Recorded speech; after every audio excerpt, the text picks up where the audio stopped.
All original instrumentation? And that is all original, yes. Yeah. 1931. What did these have for horsepower? It's 125 horse Kenner, 5-cylinder radial.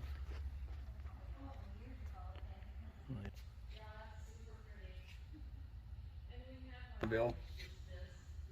Oh yeah, 1968.